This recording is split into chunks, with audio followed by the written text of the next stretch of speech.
Welcome to Sarasota for the 2024 U.S. Olympic Trials. My name is Eamon Glavin with the Rowing Network.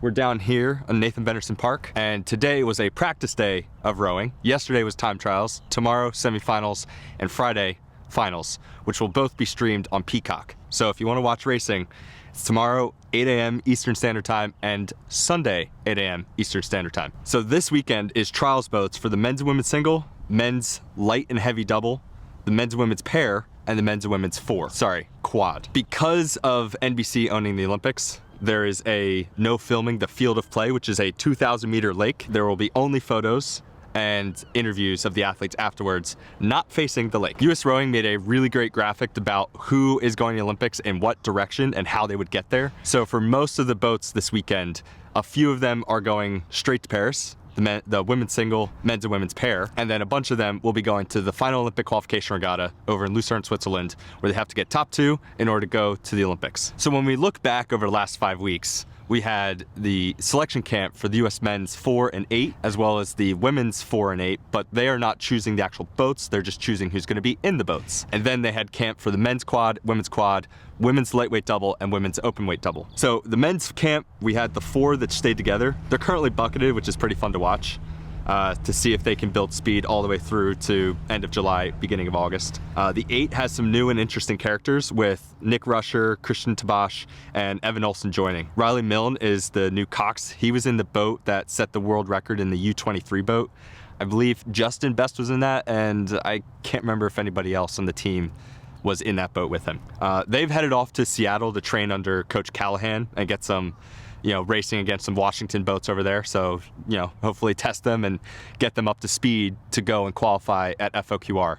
And then if they qualify, they'll race at World Cup 2 the next weekend. The men's quad was selected and stayed the same from the 2023 boat, but there is another quad that is racing that only lost to them by 0.1 in time trials. We'll see if that quad beats the selected camp quad. It would be interesting just because of an older book called Assault on Lake Casitas. Could be a repeat, who knows? 3 years ago, Molly Michelle won the trials here in the women's light double and then went and qualified at FOQR.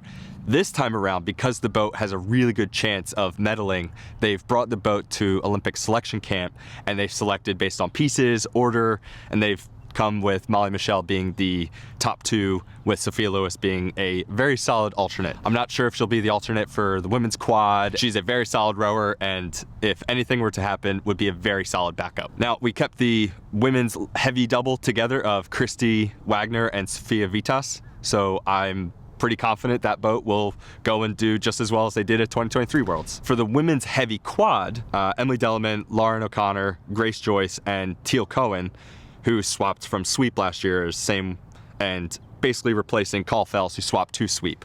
So it should be pretty interesting to see how they do. They are in the best spot to qualify based on the time trials yesterday. So when I look back on Olympic selection camp, it is pretty noteworthy some of the people who didn't get selected for the boats. A couple on the women's side, really big ergs, didn't make it, who have been mainstays in the national team before. And that's Brooke Mooney, Jess Thones, and Alina Hagstrom. And they had to go up against some really, really legendary rowers like Megan Musnicki and rowers like Daisy, who have just constantly improved throughout the last quad. Hopefully a very, very, very strong women's team, because if the biggest ergs are not making it, and having been silver medalists at Worlds, that gives me hope that hopefully the US women's squad will come away with some pretty high caliber medals. So anyone else who was not selected in the women's sweep camp basically slotted into pairs. Brooke Mooney did decide to drop out of pairs, and the other pairs kind of swapped around to see who was a really solid combination in order to race at Olympic trials this week. I'm not sure how the US team is going to do spare pair, or if they will, or if the pair will be spare pair. I'm not sure how they're going to make that work, but we shall see. So based on the 2023 World Rowing Champs results, the women's 8 is the priority over the 4, but the women's boats haven't been chosen. They've just selected the rowers who will be in those boats. They don't have to decide until, I think it's sometime in June, until who's actually in what boat. So Coach Jesse and Yosi will spend the next few months testing out tons of different combinations, seeing how fast they can make the 8, if it's gold medal caliber to step up, if the women's 4 can also be brought into the medals. If you stack the 8, does that jeopardize the 4? Most likely. As for the women's quad, anybody who was cut from quad camp moved to be in some of the Orion quads that were racing, and they were about 7 seconds off of the camp selected quad yesterday. And I'm hopeful that the women's quad is battle tested enough that they'll go and have a very solid FOQR over in Lucerne, Switzerland. Now, I think it should be said, no matter how you think the boat was selected, what your opinion is of the rowers in them, these are our Olympic boats, and I wish them all the best. I looked at the list of athletes who were invited and saw who was selected for the boats. I knew it was going to be a bloodbath. There are just not enough seats for how many fast women we have in this country, especially. Whoever you slot into that women's 8, I think still would silver medal. Maybe it's a split or 2 difference, which could make the difference. And that's what the coaches have been trying for the last few weeks to decide who could be in that boat to bring it that next extra percentage into a gold medal winning boat. There were some new and old athletes who threw their name into the Olympic selection ring, and it mixed up the team quite a bit. There are some people who were on the chopping block that I would never have expected to be on the chopping block just based on the last year.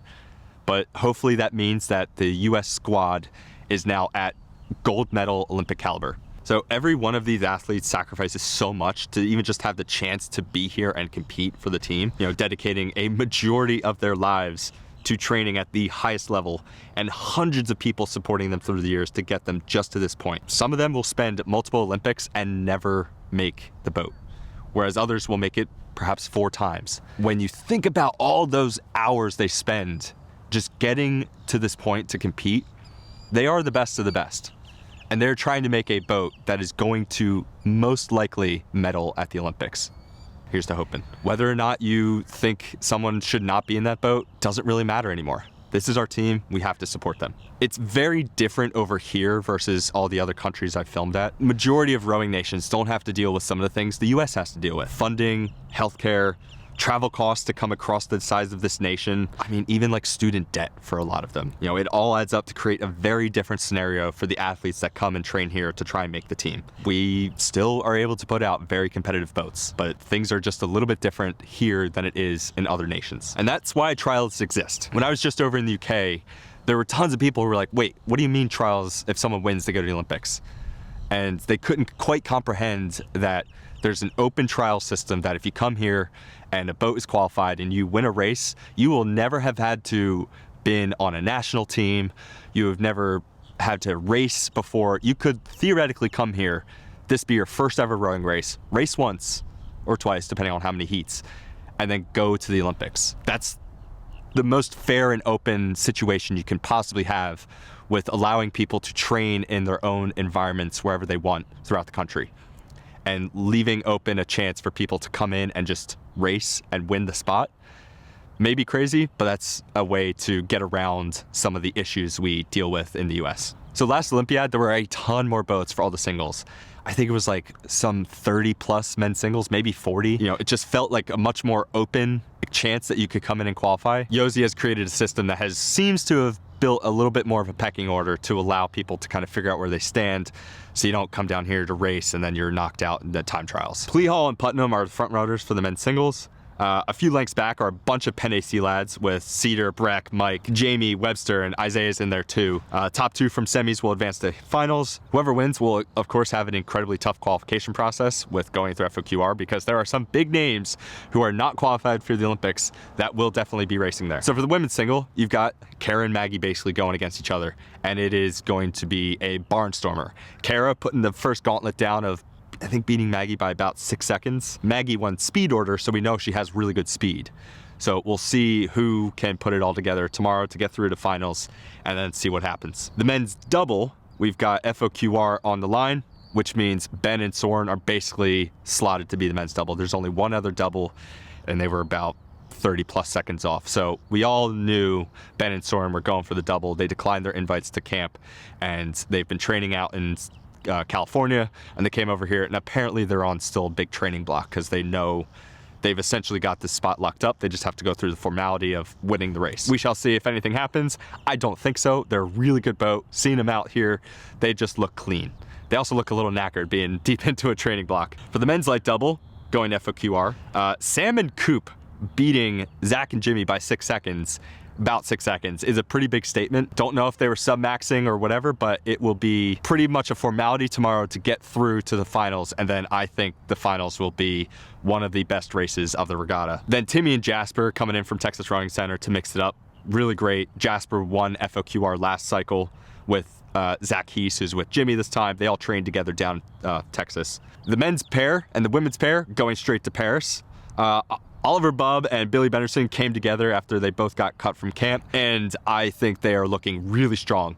Ezra Carlson and Hedge, Alex Hedge, also look pretty strong. You know, we'll see if the GRP versus the California Rowing Center can do it. I think those are my two favorites to go toe-to-toe to the line. You know, you've got legends like Tom Pezic who are racing as well.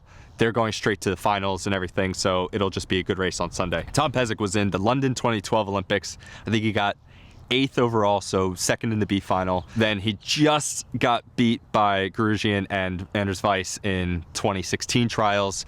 Made it to FOQR last time and got 3rd. So he's seeing if he could do a 4th Olympic cycle, which is crazy to me. Now for the women's pair going to Paris, we have a lot of new combos with the notable exception of Tracy Iser and Megan Calmo. Those two have been together for a long time. I believe they went to Tokyo after winning trials last Olympiad. Time trials, Aja and Jess pretty far out ahead, about 5 seconds, but the pack is super bunched up. Lots of new combinations from people who didn't get invited to selection camp or got cut, and they did a bunch of racing over the week to figure out who wanted to row with who, and then I think it's going to be a fantastic race. Aja and Jess, 5 seconds, pretty big gauntlet thrown down. The men's quad is probably the most interesting story of how it's come together. The camp selected quad versus Assault on Lake Casitas style quad of, guys who were cut from camps and came together to make a quad. Being 0.1 off each other is who's going to have a better race on Sunday. We shall see. I will definitely bike alongside that one because I want to see them go nip and tuck all the way down. 2023 boat versus a bunch of big ergs. We'll see how it goes. And then the women's quad, we have the camp selected quad. They finished trials with a big enough margin over the Orion quads, which is not unexpected, but the women's camp selected quad, you have Teal Cohen and Emily Delman basically replacing in the quad of Molly Reckford, Emily Caulfels. Lots of fast people in that quad. Hopefully nothing happens during the race, and then go over to FOQR.